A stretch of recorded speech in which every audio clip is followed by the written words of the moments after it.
सभी साथियों को नमस्कार। तेजस एजुकेशन हब की Rajasthan daily current affairs class और सूजस बुलेटिन क्लास में मैं आपका हार्दिक स्वागत करता हूं।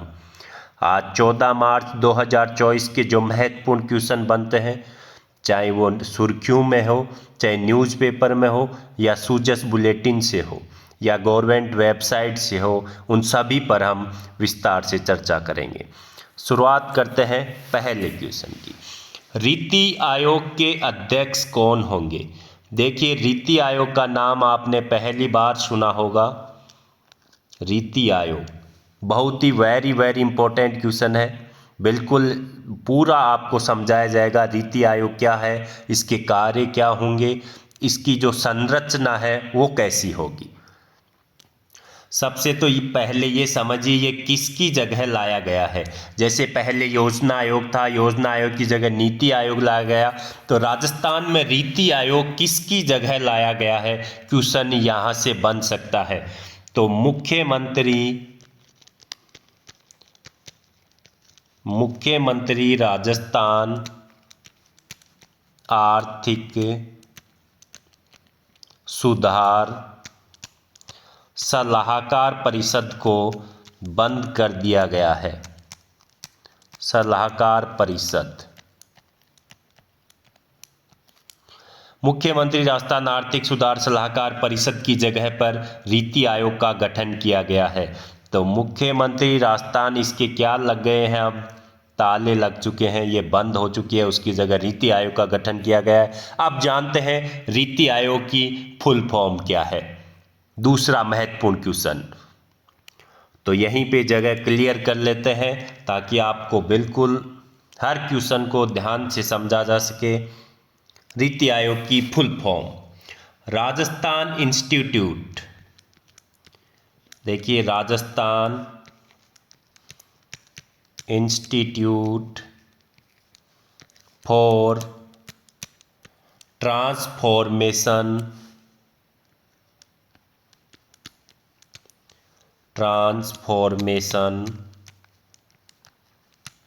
एंड इनोवेशन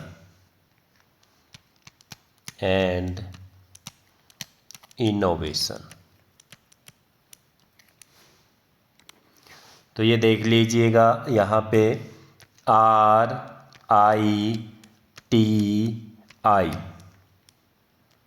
तो R से बन गया है राजस्थान, I से बन गया है इंस्टीट्यूट, T से बन गया है ट्रांसफॉर्मेशन और I से बन गया है इनोवेशन।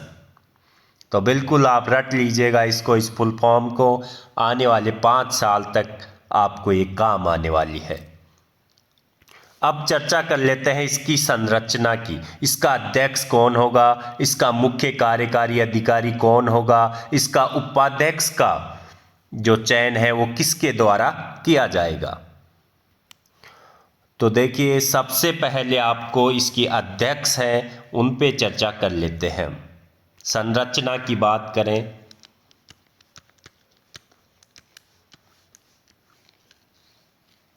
तो संरचना में आपको पता है सबसे पहले आता है अध्यक्ष।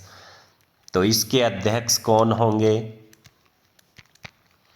दूसरे नंबर पर उपाध्यक्ष, और फिर आता है मुख्य कार्यकारी अधिकारी, जिसे हम बोलते हैं CEO, चीफ एग्जीक्यूटिव ऑफिसर। तो देखिए, इसके अध्यक्ष होंगे CM। जो भी CM बनेंगे वो इसके अध्यक्ष होंगे। उपाध्यक्ष का चुनाव मुख्यमंत्री द्वारा किया जाएगा, CM द्वारा। किसका चयन होगा, जो विशेषज्ञ हो किसी चीज का, लोक सेवक हो, समाज सेवक हो, उद्यमी हो, उसका चयन किया जाएगा CM द्वारा। CEO कौन होगा, आयोजना विभाग के जो प्रशासनिक सचिव हैं, आयोजना विभाग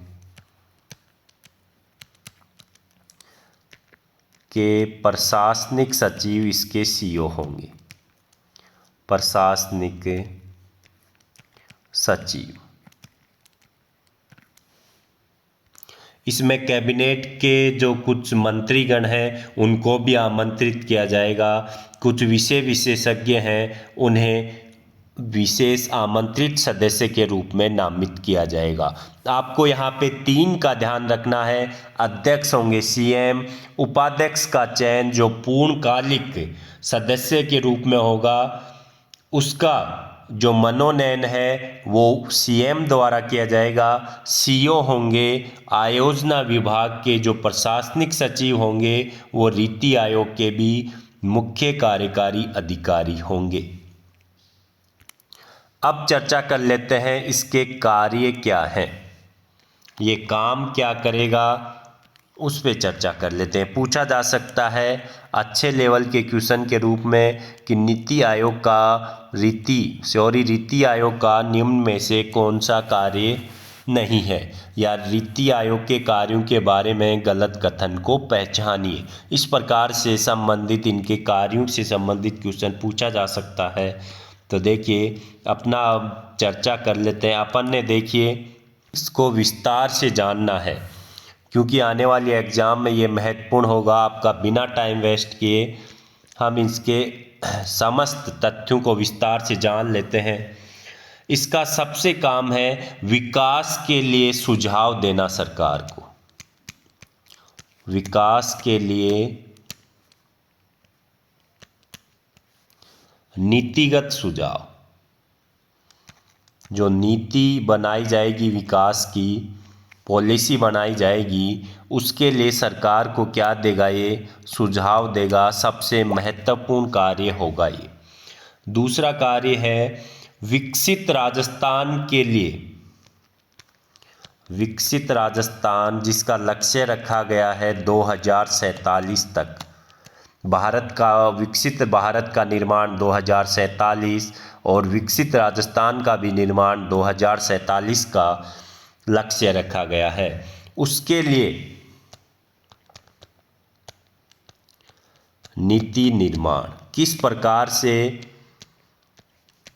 राजस्थान को विकसित भारत राजस्थान के रूप में विकास किया जाए, क्या क्या सुधार किए जाएं, उसके बारे में सरकार को सुझाव देना। तीसरा देख लेते हैं, 2 महत्वपूर्ण कार्य हो चुके हैं। तीसरा जो महत्वपूर्ण कार्य है उस पर भी चर्चा कर लेते हैं। 4 महत्वपूर्ण कार्य दिए गए हैं इसके। तीसरा, योजनाओं व कार्यक्रमों की समीक्षा करना। सरकार द्वारा जो योजनाएं चलाई जाती हैं, जो कार्यक्रम चलाए जाते हैं, उनकी क्या सही ढंग से क्रियान्वित हो रही है। तो अगर कोई समस्या है तो योजनाओं और कार्यक्रमों में सुधार के लिए सुझाव देना, सुधार के सुझाव देना। चौथा है चाहे दूसरे प्रदेश में हो या विदेशों में हो, सफल नीतियों का अध्ययन कर उन्हें राज्य में लागू करवाने के लिए सुझाव देना। सफल नीतियों का अध्ययन करना,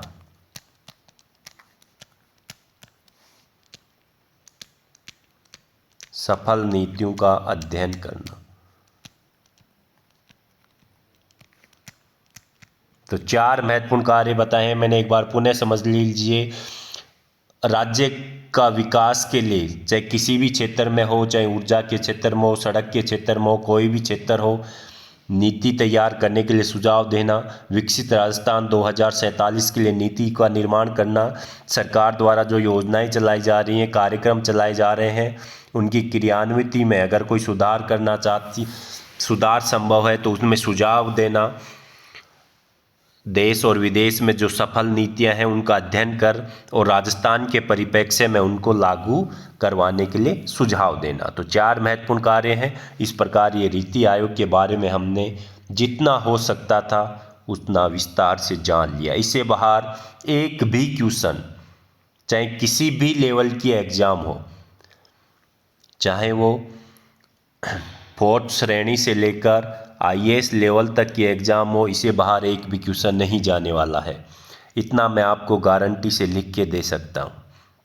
नेक्स्ट क्वेश्चन पे चर्चा करते हैं।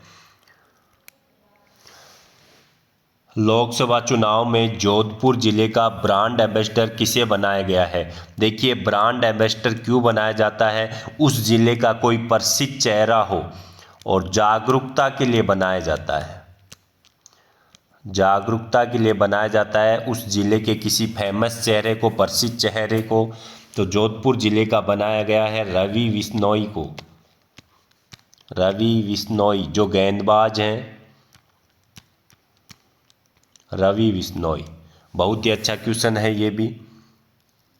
देखिए, सभी क्वेश्चन बहुत ही अच्छे होते हैं और वेरी इंपॉर्टेंट होते हैं। आपको हर क्वेश्चन को सीरियस लेना है।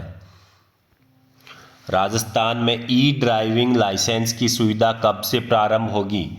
देखिए, बिल्कुल पहली बार ये शुरू हो रही है, पहली बार। तो ये बहुत ही अच्छा क्वेश्चन है, वेरी अच्छा, वेरी वेरी इंपॉर्टेंट है। 1 अप्रैल 2024 से ये शुरू होगी, 1 अप्रैल 2024 से। ई ड्राइविंग और ई पंजीयन प्रमाण पत्र दोनों ही 1 तारीख से पहली बार शुरू होंगी। ई पंजीयन प्रमाण पत्र और ई ड्राइविंग लाइसेंस। अब देखिए, एक बार बिल्कुल हर चीज़ को रटना ज़रूरी नहीं होता है, किसी चीज़ को समझना भी बहुत बेहतर होता है। ई ड्राइविंग लाइसेंस है क्या। आपके मन में एक सवाल आ रहा होगा कि ये एक सेकंड, ये है क्या ये चीज़ ई ड्राइविंग लाइसेंस। तो देखिए, ये क्या है। देखिए, अब आपको एक स्मार्ट कार्ड दिया जाता है ड्राइविंग लाइसेंस का, जिसके सरकार द्वारा 200 रुपये लिए जाते हैं। तो ये बंद हो जाएगा।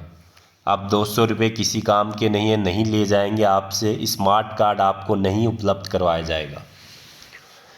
फिर क्या उपलब्ध करवाया जाएगा आपको, PDF उपलब्ध करवाई जाएगी।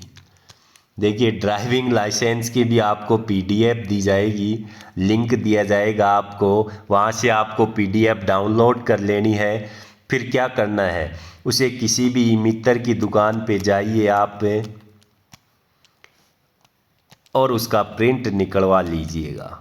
यही क्या है, आपका ई ड्राइविंग लाइसेंस मिल गया आपको। ड्राइविंग लाइसेंस PDF मिली, PDF का प्रिंट निकाल लीजिए, ई मित्र पर जाइए, वहाँ से निकाल लीजिए और ई ड्राइविंग लाइसेंस आपके पास है। फिर आप ये कहोगे ये तो हर कोई फर्जी भी बना सकता है। देखिए, उस पर QR कोड होंगे, QR कोड होंगे। जब पुलिस उसको स्कैन करेगी तो आपका पूरा बायोडाटा वहाँ पे दिखाई देगा। तो इस प्रकार आशा है आपको ई ड्राइविंग लाइसेंस के बारे में अच्छी से समझ विकसित हो गई होगी। नेक्स्ट क्वेश्चन, नई दिल्ली में आयोजित पैरा शूटिंग वर्ल्ड कप में जयपुर की मोना अग्रवाल ने 10 मीटर एयर राइफल में कौन सा पदक जीता है। तो देखिए, स्वर्ण पदक जीता है। आपने अवनी लेखरा का नाम सुना होगा, वो भी पैरा शूटिंग से हैं 10 मीटर एयर राइफल में। लेकिन मोना अग्रवाल का नाम अब चर्चित है, बिल्कुल याद कर लीजिएगा इनका गेम पैरा शूटिंग। स्वर्ण पदक जीता है इन्होंने। स्कोर रहा है इनका, स्कोर 250.7। तो बिल्कुल वेरी इंपॉर्टेंट होने वाला है ये क्वेश्चन। जयपुर की निवासी हैं मोना अग्रवाल। हाल ही में अजमेर में विज्ञान केंद्र का शिलान्यास किसके द्वारा किया गया है। तो ये किया गया है विधानसभा अध्यक्ष वासुदेव देवनानी द्वारा।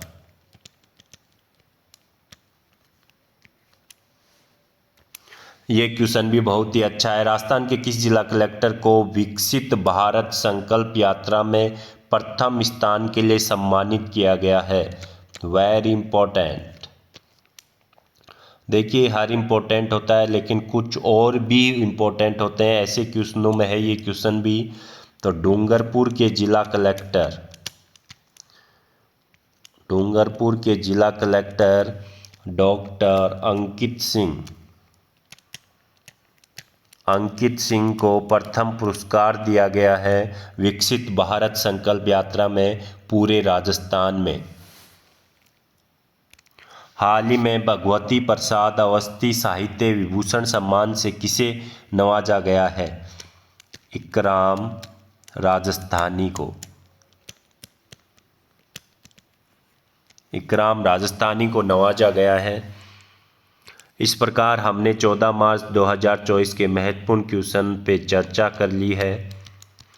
अगर आपको अच्छा लगे तो लाइक, शेयर और एक प्यारा सा कमेंट ज़रूर छोड़िएगा। धन्यवाद। आपको बता दें, हमारी जो डेली करंट अफेयर्स क्लास को लेकर प्रतिदिन सुबह 5 बजे क्लास होती है, तो आप हमारे से निरंतर जुड़े रहिए और अनुभव का फ़ायदा उठाइए। मैं आपको इतना कह सकता हूँ कि 90% से अधिक हूबहू प्रश्न यहाँ से आपको मिलने वाले हैं।